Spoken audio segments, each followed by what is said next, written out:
Hello, folks. So I'd like to give my thoughts on last night's Raw for August 27th, 2018. But first, let me give a quick apology because I didn't give one for last week. And basically, what happened was I got home a little bit later in the evening from work, and for some reason, my DVR decided to stop working that day. So I got home late. I couldn't start from the beginning, and I was halfway into the show and, trying to do a few other things in the house. So I really didn't get to see very much. So I decided pretty much not to do a review. But, today I got home. Still got home a little bit late, but for some reason the DVR was working perfectly fine. So I got to start it over, watch the whole show, and so here we go. Anyway, moving on. So the show starts off. We're in Toronto, Canada, one of the most hypest crowds in North America. And of course, who comes out? Roman Reigns. And he's talking about, being the big dog and all that kind of stuff. And then we have Braun Strowman comes out saying, hey, your shield is, gonna, constantly protect you. He pretty much states that, he can't handle the entire shield alone, from what I gathered. So he's going to use his Money in the Bank contract at Hell in a Cell in 3 weeks. And then, pretty much that's it. Of course, then we get interrupted by Dolph Ziggler and Drew McIntyre. I always like saying Drew. It sounds funny. So they come out and, they start whining about, well, Dolph starts whining about he lost an Intercontinental title, and they go back and forth. And then the Constable Baron Corbin says, "Hey, you guys will have a tag team match tonight. Roman Reigns and Braun Strowman versus Dolph Ziggler and Drew McIntyre." So it is what it is. Uh, Big old whatever. But right after that, Baron Corbin says, "Hey, I'm setting up a match right now since I'm the acting general manager, and I want a match versus Finn Balor, not the demon, that had the squash match at SummerSlam, but just the man." And they come out and they actually have a decent match. But then, Baron Corbin grabs a chair, uh, hits Finn Balor with it, and, just as the referee disqualifies him, as he should, uh, Baron Corbin grabs the microphone and says, "Oh yeah, I forgot. This is a no disqualification match." Hits him with the chair again and then pins him. Uh, Whatever. I mean, obviously that's going to show that Baron Corbin's going to be one of those general managers that changes the rules on the fly. We kind of got that now, and we had to have Finn Balor be the sacrificial lamb on that. Didn't particularly care for that. I think he could have done that with just about anybody else. But like I said, I think it's going to develop his character more. Um, I have to say the crowd was really brutal with Baron Corbin. I think they had chance of you can't wrestle, and of course his talent versus Finn Balor doesn't compare. Finn Balor is a much better, more talented wrestler, but I still think Baron Corbin is pretty decent for a guy who's been wrestling only for a couple of years. He's not that bad. He could get a lot better, but that's with time and experience. He probably was called up to the main roster maybe just a little bit too early. Um, because the only thing he really has going for him is that uh, move at the end, not the end of days, but the other one, the Big Six, whatever. But then the slide out and slide back in, whatever. That's pretty much his two biggest things. He really needs to work on a larger move set and be able to tell a better story. So then we go to a little scene where we have um, we have a scene where with Dana Brooke and Apollo Crews talking about she's gonna have a match, and Titus O'Neil comes up and says, "Oh yeah, you have a match with Sasha Banks," and of course Apollo goes, wait a second, she hasn't wrestled in 9 months, if you want to call it wrestling, because Dana Brooke has never been much of a wrestler. Even when she was in NXT, she was very, very green. Um, I really have no idea why they called her up to the main event status, but she's there, and she's still very, very green. But anyway, she goes out there, and they have pretty much a crappy match. I mean, Dana gets some decent moves, but it's obvious Sasha has to work with her. Um, I would say you have a very, very uh, talented wrestler in Sasha Banks, who's done incredibly long and exceptional matches with Bailey and Charlotte. Having to work with Dana Brooke, you can tell she was just there, kind of going through the motions, and Dana doing as best as she can. It just didn't work, and obviously Sasha Banks wins, and Apollo Crews, goes up to the ring to support her and whatever. That was just a big whatever. Obviously, they're leading to a bigger storyline to where I guess Apollo and Dana separate themselves from Titus Worldwide. Worldwide? We'll see. That's a storyline I could care less. I think the Titus Worldwide thing has run its course. It could have been executed a lot better. I think WWE kind of creative kind of dropped the ball on that. But who knows?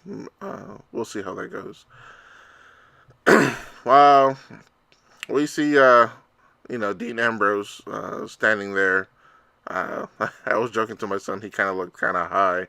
Um, but then, what's his face? Jinder Mahal comes out and tries to get him to be all peaceful and shanty. And then, you know, Dean Ambrose says, hey, I see my, kicking your butt and all that kind of crap. It's kind of stupid. It also was kind of funny, but more or less it was useless. And then, Dean leaves. But then we go to the next match where we have Seth Rollins comes out, has his open challenge, and who comes out? My buddy Kevin Owens. Which I'll tell a funny side story. My son and I were at the gas station Sunday night, getting a couple of drinks, just vitamin water, nothing too bad. And there was a guy who walks in, and I swear up and down, he looked just like Kevin Owens. I mean, Kevin Owens doesn't have a very distinct look. Anybody can kind of look like him if you think about it. But a guy walked in, looked just like him. And so I kind of joked to myself, hey, there's Kevin Owens. I had the same body shape, look on the face, and everything. The only thing he didn't have was the spiky hair. But it was kind of funny. Uh, so they have a match, and all in all, they have actually a very decent match. Before the match starts, Kevin Owens comes out and says, hey, I'm not leaving without a title. I'm in Canada. And, of course, the Toronto crowd goes nuts. And then he turns around and, insults the Canadian crowd in French. Which to me was just awesome. I have no idea what he said, but I have a feeling he just pretty much, called them, dogs or whatever. Because the crowd, immediately turned on them. But the match was very, very well done. In fact, a lot of good spots, a lot of good moves. And I have to say, one of the things I saw that really, really impressed me is Kevin Owens did that turnaround moonsault that I haven't seen in quite a while. I've been actually missing that spot because I think for a guy for his size and ability, he needs to use that more often. I don't know why he stopped, but I really enjoyed it, that move. But he does the move, he misses the moonsault, and then Seth Rollins hits him with the curb stomp and wins. Excellent match. Excellent. If I have to give it 5 stars, I would. Maybe 4.5. But anyway, moving on. So we go to commercial. We come back. Kevin Owens is in the middle of the ring on a chair, and then he announces he quits. Okay. Moving on. So we have B Team versus the Revival. Now, this is one of my other annoyances when it comes to WWE Creative, where we have the same damn match for like 4 weeks in a row. um, in different variations. I mean, we had B Team versus Revival, I think 2 or 3 weeks ago, and then we had singles matches between each one of them last week, and then we have another match between B Team versus the Revival. I mean, come on now. I mean, we've seen this. We know how it goes. We know the Revival is a better team.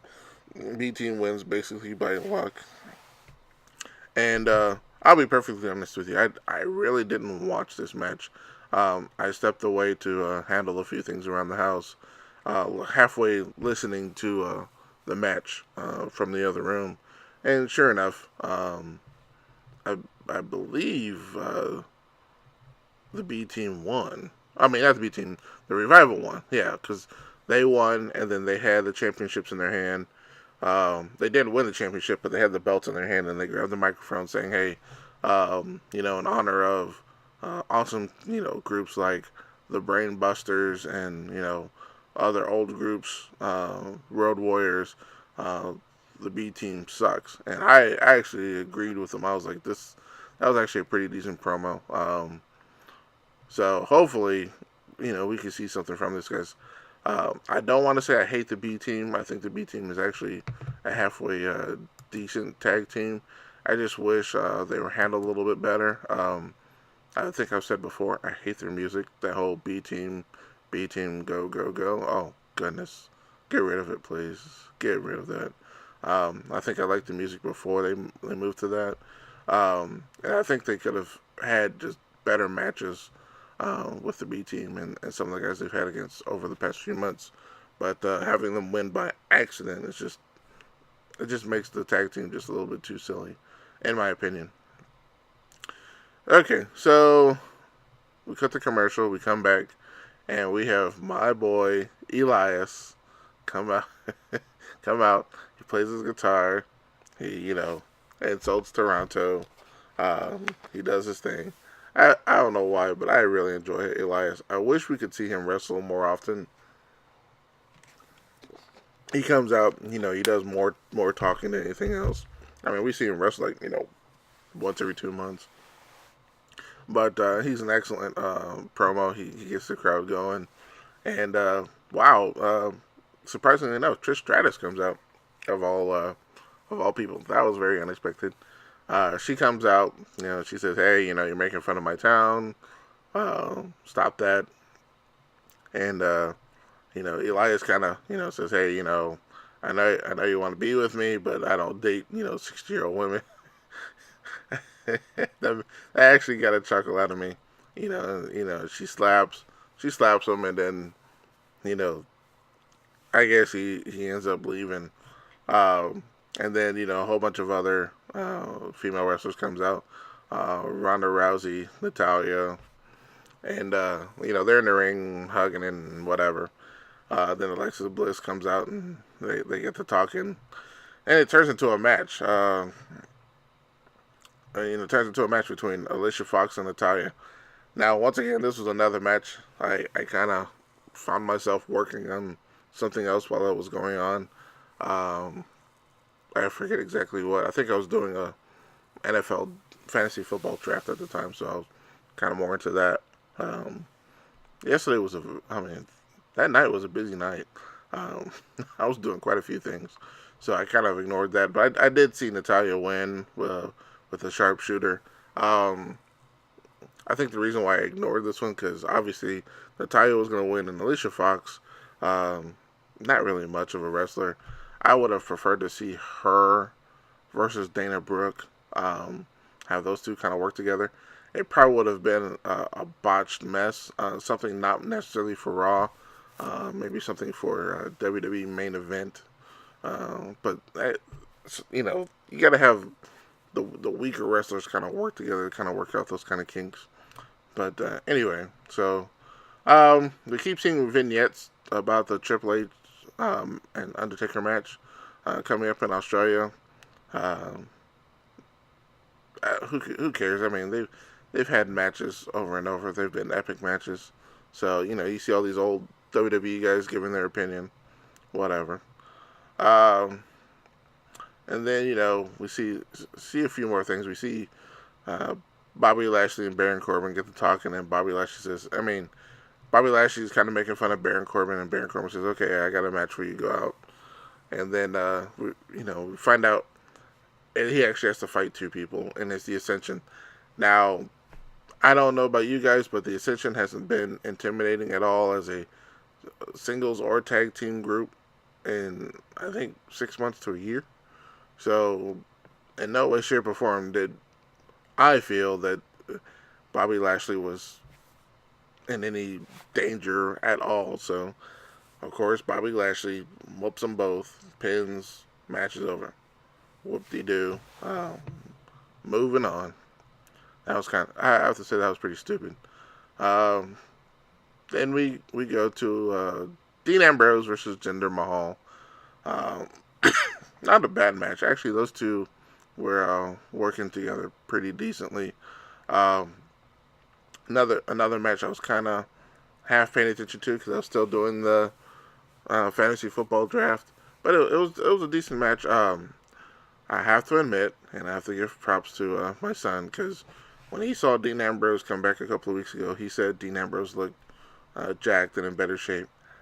I didn't see it, but in this match where Dean Ambrose takes off his shirt, you can kind of see that he has been working out a little bit more than he had been. So, uh, shouts out to him and Dean for getting himself in better shape. It looks like he's a little bit more intense with his character and not as laid back as he used to be. So we'll kind of see how that goes. So, like I said, decent match, and Dean Ambrose wins against Jinder Mahal. Looks like Jinder's kind of thrown back into that, I won't say jobber status, but that status where he's kind of taking more losses than wins, and hopefully um, that doesn't last too much longer because I kind of liked him as a heel.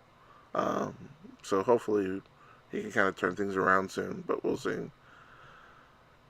Uh, we have then we get to the main events: Braun Strowman and Roman Reigns versus Dolph Ziggler and Drew McIntyre. Um, so yeah, I'll go through this pretty quickly. So obviously, yeah, Roman Reigns wrestling both Dolph Ziggler and Drew McIntyre. He gets his moves, they get their moves. They get the best of them.